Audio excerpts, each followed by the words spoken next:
प्रधानमंत्री नरेंद्र मोदी जी बने इस देश में 2014 में, तो पहला उन्होंने क्या घोषणा किया था? उन्होंने महिलाओं को ध्यान देकर रख करके उन्होंने इज्जत घर देने की काम किया, शौचालय निर्माण करने का उन्होंने काम किया। क्योंकि देश के प्रधानमंत्री गरीब घरों से आते हैं, गरीबी को उन्होंने देखा है नजदीक से, तो वो जानते हैं हमारी माँ बहनों की क्या तकलीफ होती है, जो कि गांव घरों में गरीबों के घर में शौचालय नहीं, तो जवान बेटी बहू बच्ची तो कितनी तकलीफ में होते थे।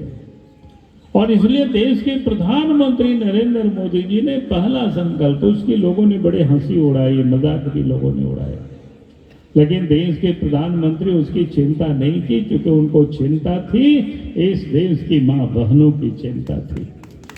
और उन्होंने जिसके घर में शौचालय नहीं था वहां तक शौचालय बने, इसकी उन्होंने पूरी प्रयास की। और आज मैं कह सकता हूं कि देश में मां बहनों के लिए शौचालय का निर्माण हुआ। किया था कि नहीं किया था बताओ?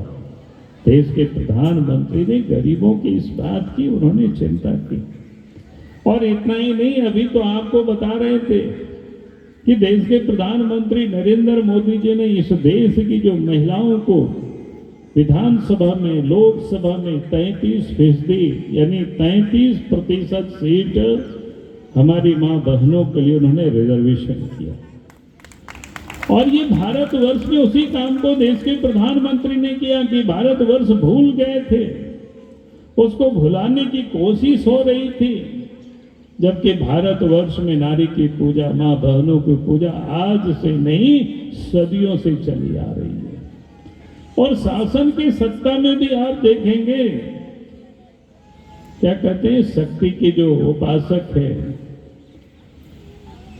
और आज के तारीख में कह सकते हो डिफेंस मिनिस्टर, जिसकी हम लोग पूजा करते हैं, अभी आने वाला है ना दुर्गा पूजा, मां दुर्गा की हम लोग पूजा करते हैं, शक्ति की आराधना करते हैं। फिर दुर्गा पूजा के बाद आने वाला है लक्ष्मी पूजा, हम लोग लक्ष्मी की भी पूजा करते हैं। और लक्ष्मी की देवी लक्ष्मी जी थे, उनकी हम सब लोग आराधना करते हैं। यानी भारतवर्ष में ये परंपरा आज से नहीं सदियों से।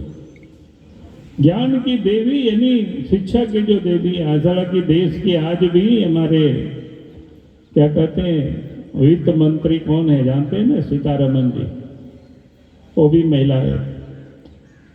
और शिक्षा का काम सरस्वती, यानी मैं ये कह रहा था कि अपने यहाँ तो कहा गया है कि जहाँ नारियों की पूजा होती है, माँ बहनों की पूजा होती है, वहाँ पर देवता भी जन्म लेने को लालायित होते हैं।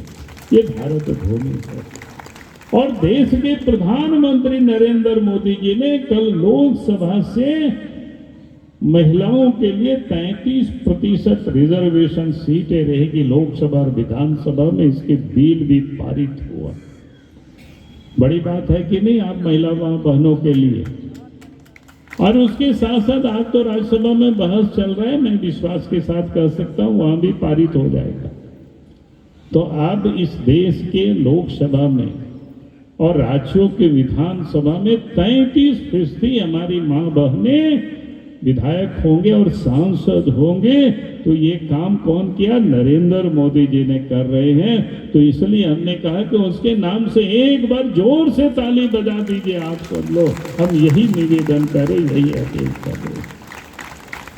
और इतना ही नहीं, अब याद करिए कोरोना काल का दिन को, जब कोरोना के काल में जब सब कुछ बंद हो गया था, कल कारखाना बंद थे, गाड़ियां नहीं चलती थी, गरीब चिंतित थे कि उनके बाल बच्चे भूखे रहेंगे कि खाना मिलेगा कि नहीं मिलेगा, ये चिंता कर रहे थे। लेकिन देश के प्रधानमंत्री ने पहले तो क्या काम किया था? प्रधानमंत्री के बनते ही यानी देश में तो बैंक का नेशनलाइज तो राष्ट्रीयकरण तो कब हो गया था? जब श्रीमती गांधी देश के प्रधानमंत्री थे। लेकिन उस समय बैंकों से लोगों का जुड़ाव किन लोगों का था? सिर्फ पैसे वालों का जुड़ाव था, गरीबों का जुड़ाव बैंक से नहीं था। लेकिन देश के प्रधानमंत्री जब नरेंद्र मोदी जी बने तो गरीब से गरीब व्यक्ति भी, जिनके पास पैसा हो या ना हो, 0 बैलेंस में बैंक में इन्होंने खाता खुलवाया। खुलवाया था कि नहीं खुलवाया था बताइए? यानी लोगों को बैंकों से जोड़ा और कोरोना काल में उस